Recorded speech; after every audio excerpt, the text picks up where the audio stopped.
planning to go on this trip and someone says to me, this is what you're going to experience, no. I would definitely do it.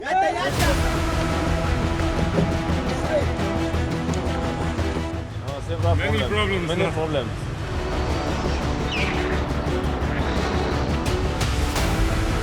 We thought, me and Dulcie, we will travel Africa with an electric motorbike and see how far we get. Is it possible? How can it be done?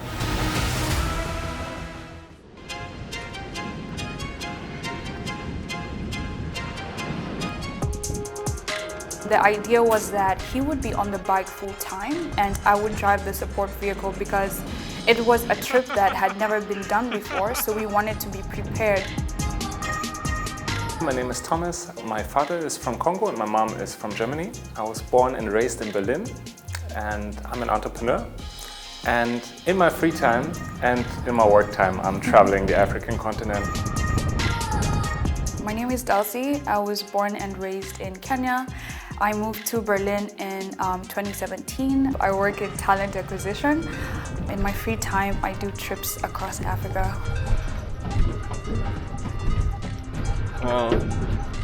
Hours and hours.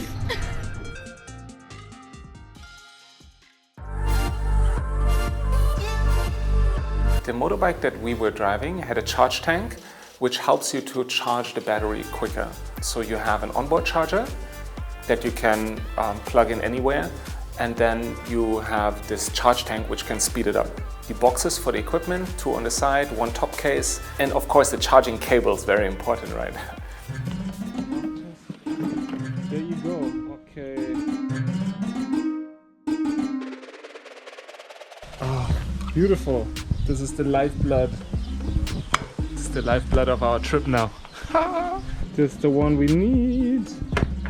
Makes me very happy that this is possible nowadays. Without this thing, we ain't going nowhere.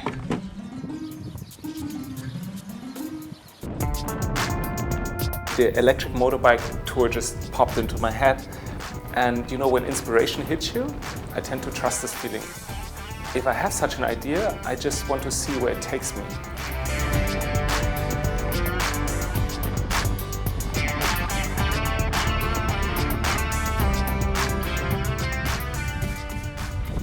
Share, we found something here in Morocco where we can charge, and now I'm gonna ask the staff if I can just hit it or if I need to pay somewhere. Morocco and South Africa were the only countries on our route that have these EV charging stations. Morocco was the only country where we used them. 1 hour, 12 minutes to wait. Enough time for a cafe. It's now on blue. Thank you to the senor. Okay, shukran. Nice.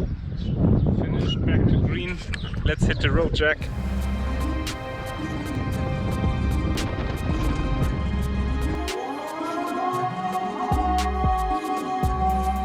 We had ideally hoped to make the whole trip even into South Africa in 6 months. We want to travel the continent, and I wanted to experience Africa in a way that it's not painted in the news, for example. This just blew my mind. Somehow we made it the most challenging that I could get. We looked at the map and we said, okay, what is the maximum amount of countries that we can kind of cover, right? And then we came out with 20 countries. I mean, try to cross 20 borders in 6 months. You know, and it's not like the Schengen area where you get through with 1 visa, but no, like each country needs its own thing, right? And then we have 2 different passports.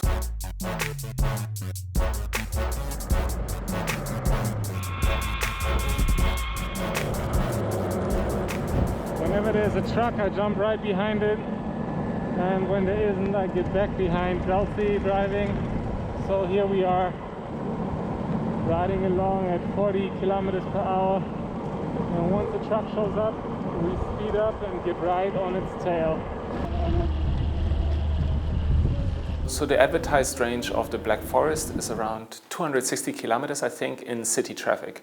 Now, some stretches in Morocco don't have charging points every 260 kilometers, so we were kind of experimenting, how can we extend that range? And somewhere in Morocco, I found out that if you drive behind a truck, You're nicely in the slipstream and the range extends massively, right? Of course, you can only do this when the road doesn't have any potholes and it's not the safest driving, but then I don't think we did this trip just to experience safety anyways. We wanted to know, is it possible, right? And so I remember one stretch we did 360 kilometers from one town to the next where we were able to charge.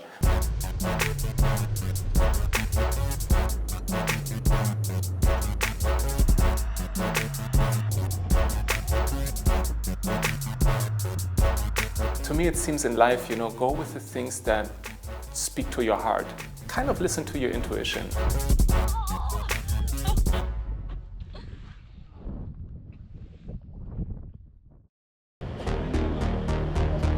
So we needed to calculate in such a way that we were not moving if the bike could not move. The next place that we stopped at, it had to have electricity so we could charge the bike. Electricity was like the key factor for this entire undertaking, right? We charge at gas stations, at hotels, at restaurants. Telco towers, we charged at the generator of a telco tower in the middle of nowhere.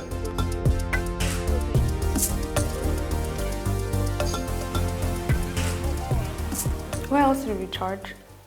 I don't know, Yeah. Everywhere. You go where the electricity is, right? What, you got electricity in the kitchen? Let me run this cable through there. Oh, move this chicken, right? Let me plug in. Every night for us was sort of like an adventure. You never know what you're gonna eat. You never know where you're gonna sleep, whether it's gonna be nice, where you're gonna find electricity. I don't think we have the final say on how good the electricity systems are, but they vary a lot. And even in one country, they could vary a lot. Like, for example, in Liberia, a lot of things are running on generators, but then the closer you get to Ivory Coast, some of that electricity might be coming from Côte d'Ivoire, and they have a better electricity system for all I know. At the end of the day, just when you find a place, like the bike is charging, it's just like, oh, yes. We did good today. Like the bike is charging, we're just sitting down, going over like what the day was, like having a beer. Those little moments also like made such a difference.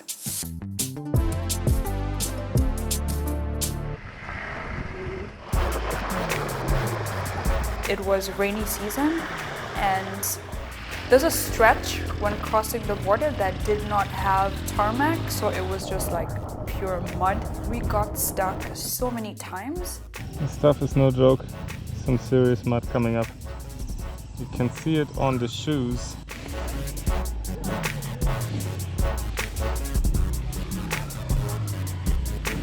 This is proper dirt.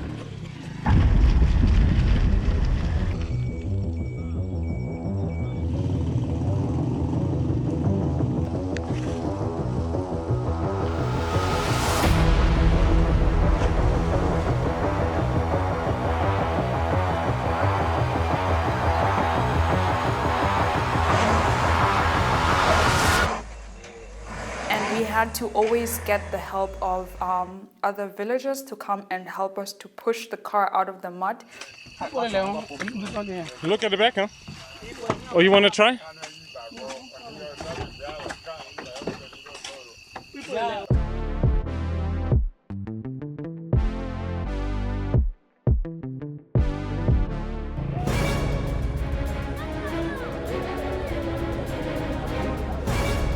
Today we actually had a military escort, special forces. They were like, oh yeah, this place is so unsafe. We're so shocked that you don't have an escort. You can just get kidnapped. And then one thing led to another, and before you know it, we have an escort for the trip.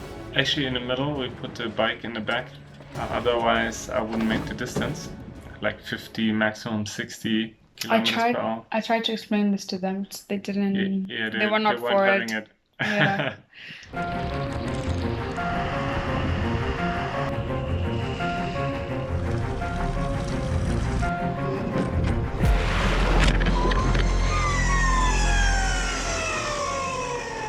Sometimes the weather was not so great, sometimes it was really hot, sometimes it was really rainy, sometimes it was really muddy. So also physically. You never know what the day brings, you know?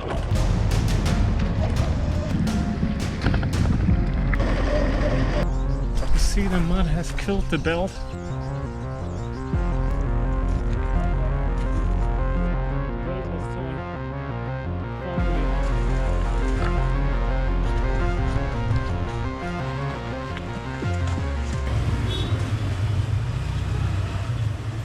EBIKE has had a problem. Several.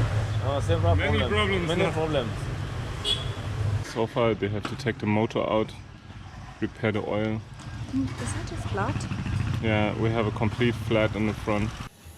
It stretched our capacities, but then also as a couple in terms of our communication. I think it was a great opportunity to practice patience, to practice listening, to practice understanding and all that.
We are moving again, but on the back of a truck. Everything is back together. Here is our lovely princess, the protagonist in the play. There is her horse, the Zero motorcycle. There is her crazy prince, not fully, completely all attached up there. Oh man, it's been crazy. It's been one crazy freaking day.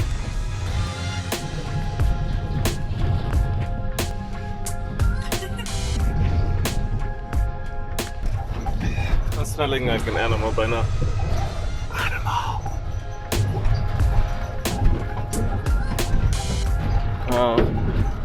Hours and hours in this steam sauna.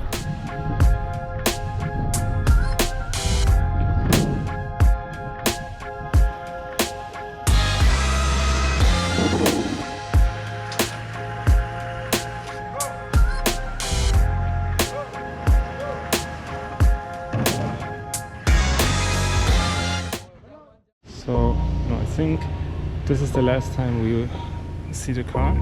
That is when it's thought, you know, let's have a look together, be here, maybe check through the front, everything again, if there's anything that we might need. Oh man, goodbye car.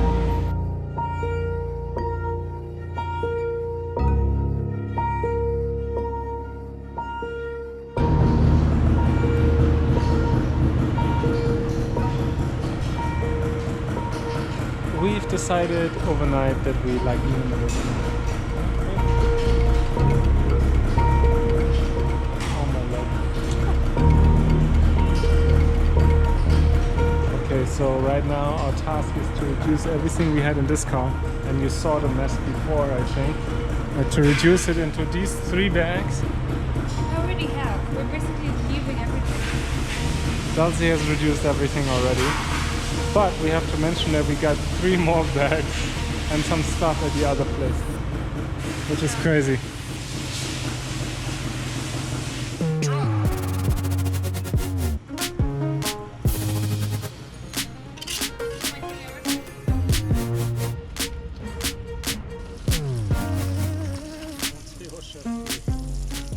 We have officially gotten rid of all our stuff, and now the car is ready for sale.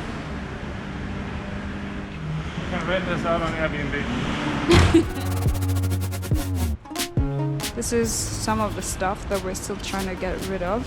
Even when we had to leave the van, I was like, oh, that's an interesting turn of events. And it might just make the story more interesting, you know? Let's see where this takes us.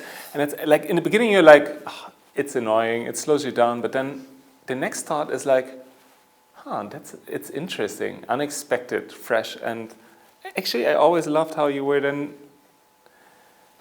okay, I'll leave all my stuff here, all my fancy and expensive perfumes. And I'm like, that's my girl. I mean, this is what I was saying, like we were in it. There was nothing, there was nowhere we were going. You just had to sit in this space and be like, okay, this is where we're at. This is what is happening right now. Let's go.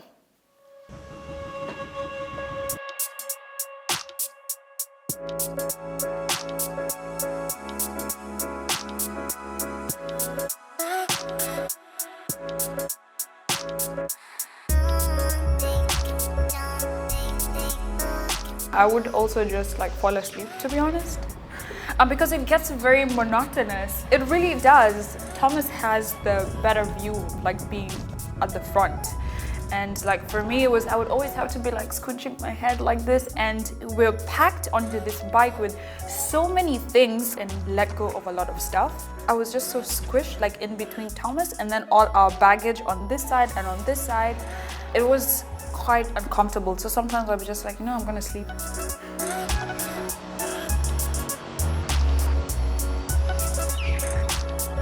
I had Netflix. So I literally would download like shows. The wind, it's so loud when you're driving.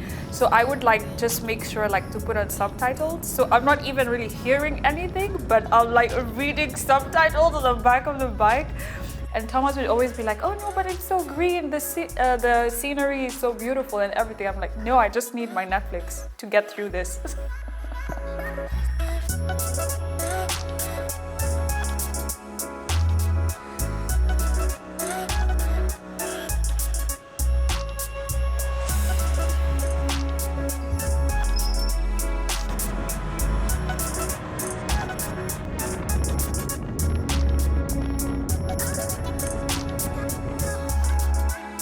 We will be taking the train.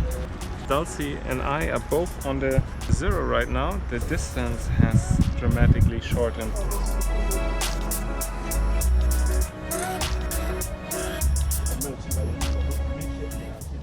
Yeah, it seems that here it should be electricity, yeah? We could stop by the gas station, or if we see a nice hotel-like thing on the side of the road. Otherwise, we keep going.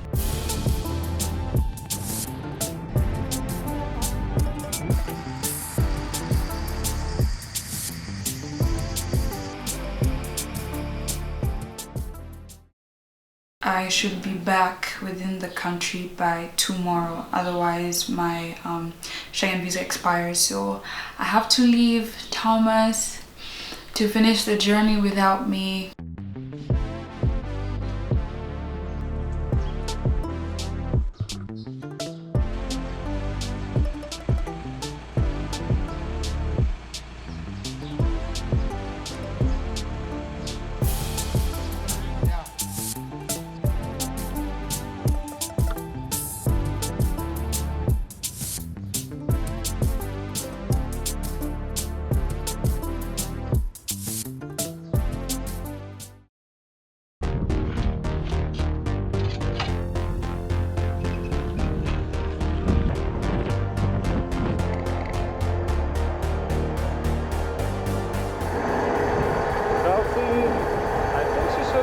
Berlin right now, or at least on her way from Doha on a plane. And yeah, now just me riding through Namibia. Actually, I decided against taking the road through Botswana. I don't know. We are in South Africa! Woo-hoo-hoo-hoo!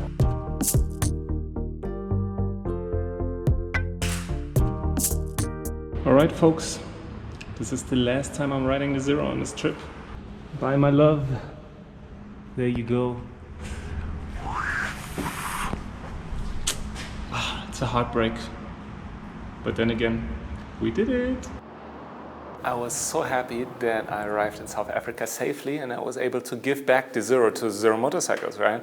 It's like, I didn't destroy your bike actually made it, right? So it's like, well, in the one sense, it's like, oh, I won't have this wonderful motorbike to ride anymore. But on the other hand, it's also, she's your responsibility again, you know.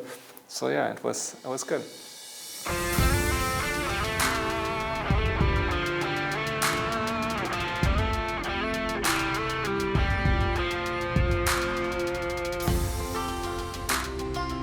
time to go back to Germany. Yeah! Last bit of stuff. Pack it up quickly. Gotta check out in the next 5 minutes or so. And then, let's see. So, meine Damen und Herren, wir rollen uns zum Start. Bitte prüfen Sie noch einmal den festen und korrekten Halt Ihres Anschnallgurtes. He made it back in one piece because I was also having like a bit of anxiety about leaving him to do like the last bit by himself. So when I saw him at the airport, I was like, oh, there he is, safe and sound, back home. So it was nice.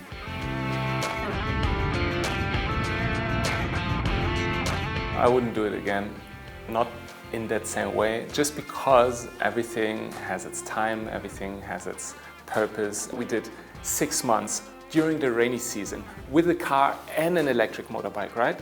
Either one could have, maybe worked out easier, but both, so I think we just gave ourselves a proper challenge. We have very different experiences of the trip while traveling, right? Yeah. So in the beginning, Dulcie is in the car, I'm on a motorbike trying to extend the range. Dulcie is just hanging out in the van, right?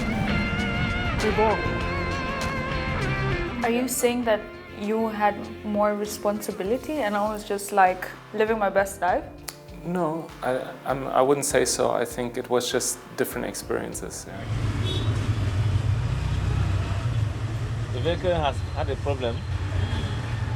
But in general, yes, with Thomas, I would do it again. Aww.